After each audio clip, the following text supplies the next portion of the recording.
स्वागत है आपका हमारे स्टडी मैथ क्लास चैनल में। आशा करता हूँ आप लोग बहुत अच्छे होंगे। आज हम आपको इस वीडियो में बताएंगे कि कक्षा 12 गणित के मोस्ट इम्पॉर्टेंट प्रश्न हैं। देखिए, हम आपको इस वीडियो में एक प्रश्न बताएंगे जो आपके बोर्ड में हर साल 8 नंबर के पूछे जाते हैं।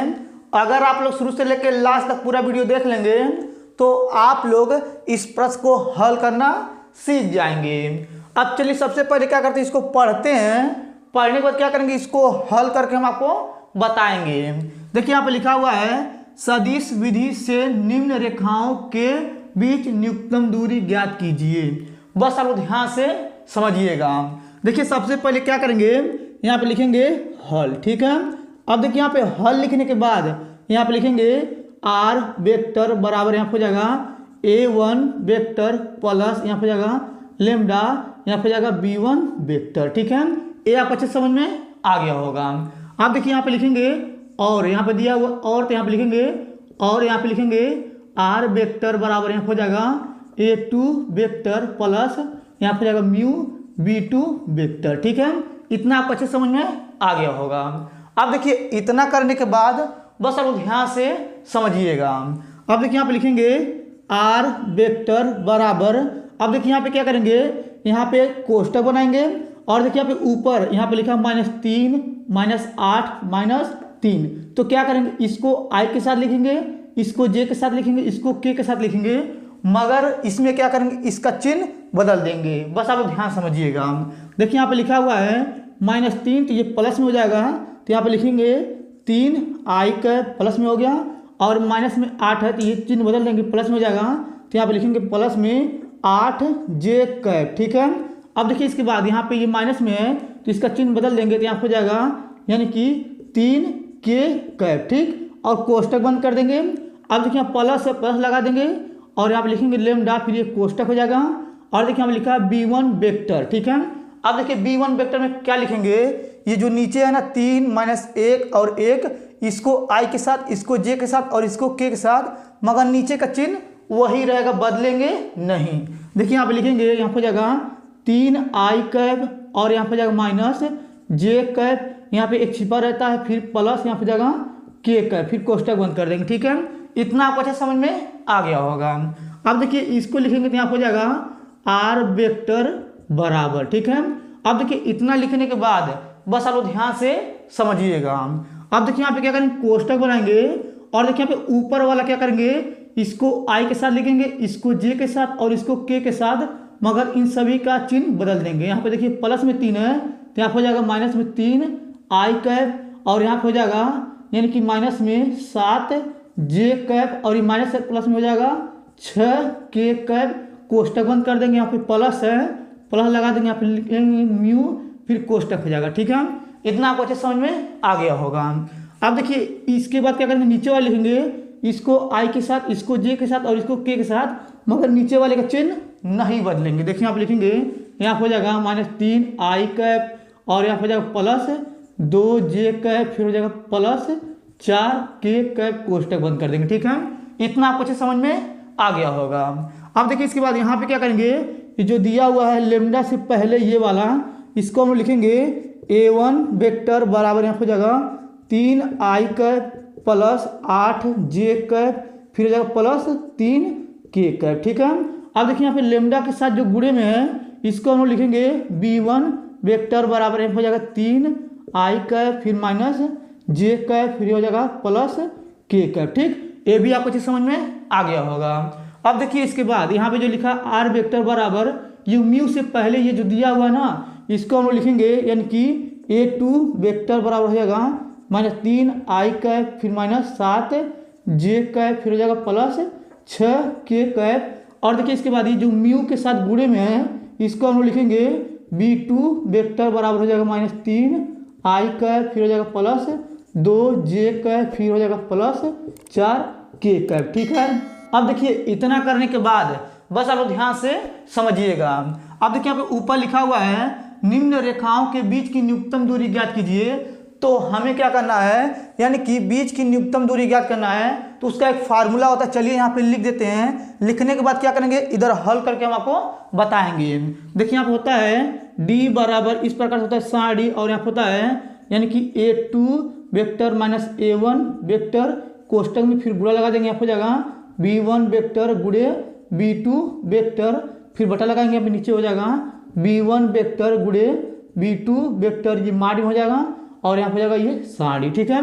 यही आपका बीच की न्यूनतम दूरी का सूत्र होता है, ठीक। ये आपको अच्छे समझ में आ गया होगा। अब देखिए सबसे पहले क्या करेंगे हम, यानी कि A2 vector minus A1 vector का मान निकालेंगे, उसके बाद इसका मान निकालेंगे, फिर इसके बाद इसका निकालेंगे, तीनों का मान निकाल क्या करेंगे इस सूत्र में रखेंगे। चलिए सबसे पहले क्या करते हैं, इसका मान हम लोग निकालते हैं। देखिए यहाँ पे लिखेंगे, यहाँ पे जगह A2 vector minus A1 vector बराबर, देखिए यहाँ पे A2 वेक्टर का मान जो दिया हुआ है, यहाँ पर इसको पहले लिखेंगे तो यहाँ हो जाएगा -3i कैप, और यहाँ पर जाएगा -7j कैप, फिर हो जाएगा +6k कैप हो जाएगा। अब देखिए इसमें माइनस है तो माइनस लगा देंगे, फिर कोष्टक हो जाएगा।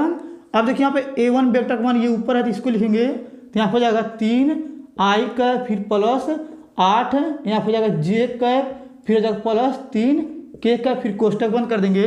फिर देखिए यहाँ पे लिखेंगे A2 vector minus A1 vector बराबर, चिन्ह से गुणा करेंगे तो यहाँ हो जाएगा -3i कैप, फिर -7j कैप, फिर +6k कैप, चिन्ह से गुणा करेंगे यहाँ हो जाएगा -3i कैप, फिर -8j कैप, फिर माइनस यहाँ हो जाएगा यानी कि 3k कैप हो जाएगा, ठीक। ये भी आपको चीज समझ में आ गया होगा। आप देखिए इतना करने के बाद क्या करेंगे, आप लिखेंगे A2 vector minus A1 vector बराबर, अब देखिए यहाँ पे -3i कैप है, -3i कैप है, दोनों को जोड़ेंगे तो -6i कैप हो जाएगा। अब देखिए यहाँ पे -8j कैप है और -7j कैप है, जोड़ेंगे दोनों को तो यहाँ हो जाएगा माइनस में j कैप, यानी कि 15j कैप हो जाएगा। अब देखिए 6 में से 3 को घटाएंगे तो यहाँ पे बचेगा 3k कैप, ठीक। इतना आपको अच्छे समझ में आ गया होगा। अब देखिए इतना करने के बाद क्या करेंगे, अब हम इसका मान निकालेंगे तो यहाँ हो जाएगा यानी कि B1 वेक्टर गुणे B2 वेक्टर बराबर लगेंगे, इस प्रकार से बना देंगे साड़ी। अब देखिए साड़ी बनाने के बाद यहाँ पे देखिए B1 वेक्टर गुणे B2 वेक्टर देखेंगे तो देखिए यहाँ पे यानी कि B1 वेक्टर में i j k है और B2 वेक्टर में i j k है, तो क्या करेंगे आप लिखेंगे i कैप और यहाँ पे जाएगा j कैप और यहाँ पे जाएगा k कैप, फिर इस प्रकार से साड़ी बना देंगे, ठीक है।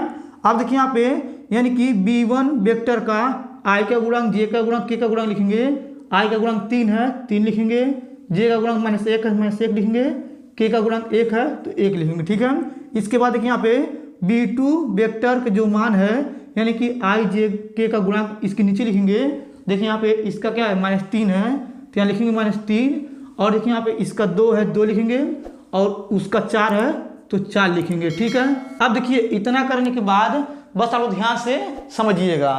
अब देखिए इसके बाद क्या करेंगे, आप लिखेंगे यहाँ पे जाएगा B1 वेक्टर गुणे B2 वेक्टर बराबर, यहाँ पे i लेंगे तो आप लिखेंगे i का कोष्टक लगा देंगे, i लेंगे तो पहला पंक्ति पहले स्थान क्या हो जाएगा, 4 से गुणा करेंगे 1 में तो -4 हो जाएगा, 2 से गुणा करेंगे 1 में तो -2 हो जाएगा, फिर कोष्टक बंद कर देंगे। अब देखिए यहाँ चलता है प्लस माइनस, ये j लेंगे तो यहाँ हो जाएगा -j का, फिर कोष्टक हो जाएगा, पहला पंक्ति दूसरा स्थान क्या हो जाएगा, 4 से गुणा करेंगे 3 में 4 3 हो जाएगा 12, 3 से गुणा करेंगे यानी कि 1 में तो यहाँ हो जाएगा -3 और माइनस हो जाएगा प्लस, यहाँ ऑलरेडी माइनस होता है, कोष्टक बंद कर देंगे, फिर यहाँ पे चलेगा प्लस माइनस प्लस, यहाँ पे जाएगा k कैप, ये वाला लेंगे तो पहला पंक्ति तीसरा स्थान क्या हो जाएगा, 2 से गुणा करेंगे 3 में यहाँ हो जाएगा 6, 3 से गुणा करेंगे 1 में तो माइनस प्लस, यहाँ हो जाएगा 3, कोष्टक बंद कर देंगे और यहाँ पे लिखेंगे B1 वेक्टर गुणे B2 वेक्टर बराबर लगाने के बाद बस आप ध्यान से समझिएगा। अब देखिए इन दोनों को जोड़ेंगे तो 4 2 6 हो जाएगा, 6 से गुणा करेंगे i में तो यहाँ हो जाएगा -6i कैप हो जाएगा, और देखिए आप इसको जोड़ेंगे तो 15 से गुणा करेंगे j में तो यहाँ हो जाएगा -15j कैप हो जाएगा, और देखिए यहाँ पे 6 में 3 घटा के 3 बचेगा तो यहाँ हो जाएगा 3k कैप, ठीक है। ये आपको अच्छे समझ में आ गया होगा। अब देखिए अगर इसकी नीचे हल करेंगे तो आपको नहीं दिखेगा, तो चलिए अब हम क्या करते हैं, इसको मिटा देते हैं और इधर हल करके हम आपको बताते हैं, बस आप ध्यान से समझिएगा। अब देखिए इसके बाद यहाँ पे B1 वेक्टर गुणे B2 वेक्टर का मान आ गया है, और देखिए यहाँ पे A2 vector minus A1 vector का मान ये आ गया है। अब हमें क्या करना है, यहाँ पे B1 वेक्टर गुणे B2 वेक्टर माड में इसका मान निकालना है। तो देखिए यहाँ पे क्या करेंगे, यहाँ पे देखिए b1 वेक्टर गुणे b2 वेक्टर का मान ये दिया हुआ है। तो i का गुणांक और j का गुणांक और k का गुणांक क्या करेंगे, इस प्रकार से करनी बनाएंगे।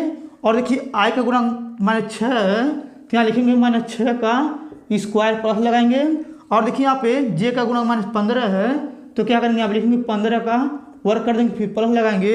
और देखिए यहाँ पे k का गुणांक 3 है तो यहाँ पे लिखेंगे 3 का वर्ग। ठीक, ये आपको चीज समझ में आ रहा होगा। अब देखिए इसके बाद यहाँ पे लिखेंगे b1 वेक्टर गुणे b2 वेक्टर, ये माड में हो जाएगा, फिर बराबर लगाएंगे।